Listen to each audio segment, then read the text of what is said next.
Hey everybody, welcome back. We are going to review the Hoka Stinson 7. So this is rated as our best technical trail runner for all the Hoka trail running shoes.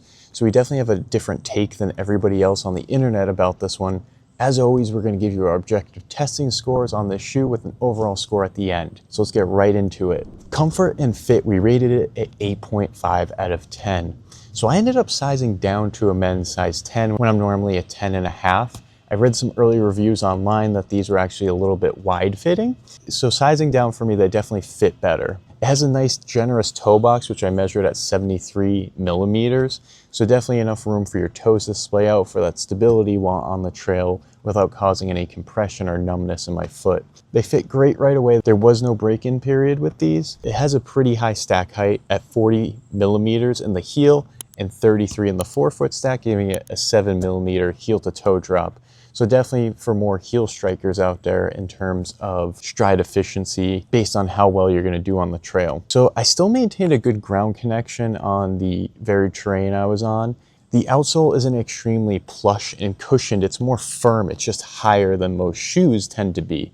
However, I didn't lose that ground feel on these. But when I put them on, my feet were able to slightly sink into the insole with being overly plush and killing my stability on the trail. The midsole has a slight bounce to it. It's not extremely crazy like running shoes or walking shoes out there, but it's definitely a little bounce you feel in it. The engineered jacquard mesh is definitely breathable here in the upper. It's comparable to the Speedgoat 5, so no issues with breathability on the trail. And it's not a very starchy membrane. It has a nice internal sock liner that's thin and sleek. It's almost silk-like and definitely added to the comfort of the shoe. So one thing I noticed was I felt the heel padding was definitely out of character for Hoka. They tend to not put too much heel padding or ankle padding, unlike a lot of other trail running shoes. However, they definitely increased the memory foam in this area, so it was definitely more comfortable than other shoes I've tried out before. One cool thing about this trail shoe is it has an early stage meta rocker. It's not overly aggressive, especially for those heel strikers out there. So what that is it's a curvature in the outsole, which allows a nice forward propulsion of your foot. Think of it as a rocking chair. It made a big difference in how light this shoe felt and how efficient my stride was for sure. As a quick aside, there are links down below in the description for this shoe at the lowest possible price, as well as potential discounts. Also, please don't forget to like and subscribe and tell us if you guys like this kind of content, if you want more to keep coming. All right, back to the review. Traction-wise, we rated it at 8.5 out of 10. So it does not have the normal Vibram Mega Grip outsole as a lot of trail shoes tend to do. It has the Dura abrasion outsole. However, I would not equate that to what the Challenger 7 or 8 is like because it's a lot more firm and stiff compared to that trail running shoe. So the firmness is what made the hugest difference in this outsole, especially while on technical trails for me. While the stack height is quite high, I didn't feel the outsole was squishing or I felt an overpronation or supination of my foot. There was no collapse of the outsole. Unfortunately, a lot of max cushion trail shoes tend to compress under that pressure, especially on uneven terrain. However, I would definitely say the Stinson 7 definitely defies those odds with the high stack height. It was more of a firm outsole, giving better traction. They have 4 millimeter lugs. They were great on dirt paths, gravel, all the trails that we always tested on, technical trails. They definitely place more rubber on the high wear areas, reducing that weight through the exposed foam areas as well. The only limitation I noticed with traction was wet trails. So I did have some slipping, especially on my hillside running while testing these. So that's definitely a limitation of these shoes for sure on wet terrain.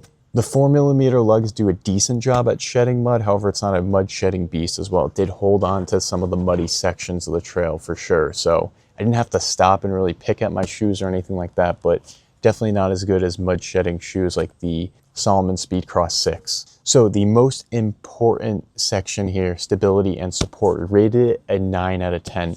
So I definitely call this a maximalist trail shoe because of the high stack height. Again, those tend to fall under pressure and don't have great stability. However, they have a nice H-frame integration here in the heel to give nice heel counter stiffness. This shoe is very rigid on the outsole. And the great part about the insole here is it's nice and well. It has a nice heel cup here, so it definitely comes up around your heel, not giving any internal movement to your heel, which is great, especially for those heel strikers. The torsional rigidity is great. I didn't have any overpronation or supination.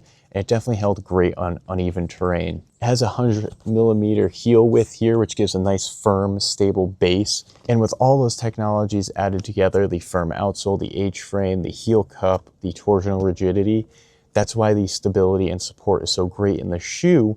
However, it still has great comfort, which a lot of very stable, supportive shoes don't always have the best comfort because they take away from that high stack height. Weight-wise, we rated it a 7 out of 10, so it's 13 ounces for a men's 10.5. Again, with all those added technologies, the active foot frame, the high stack height, it's going to be a very heavy shoe. I will say with the Meta Rocker, it definitely felt a little bit lighter. To me personally, it felt like more like 11 ounces, but again, that's not the most ultralight shoe out there. So if you're on ultra races, things like that, this is not the shoe for those kind of races. Overall protection, it's a 7 out of 10. So it's got a little toe cap here. I wish it was a little bit more robust and kind of spread out more over your toe box. It does not have a rock plate. However, with such a high stack height and this outsole being so firm, you really don't need a rock plate. Otherwise, the upper is not as robust as you probably like. I didn't have any experience with rips or tears like that, but I can see how it can definitely be subject to things like that. So not the best overall protection. Durability-wise, we rated it a 7.5 out of 10. So like I said, issues with the upper here, people can have rips and tears in it. If it was a little bit more robust, it definitely have a better durability score. No wear on the outsole here after 40 miles.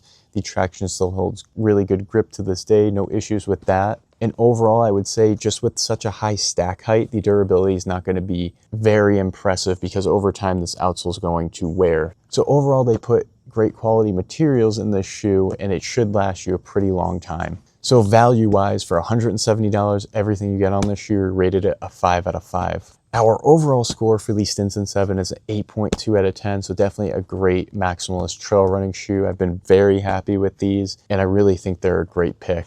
So thank you guys for watching our review. There are links down below in the description with the lowest possible price as well as potential discounts. Don't forget to check out mountaineerjourney.com where you can see all of our best of guides, gear reviews, and comparisons. And don't forget to subscribe. We have a bunch more content coming out soon. Thank you guys again.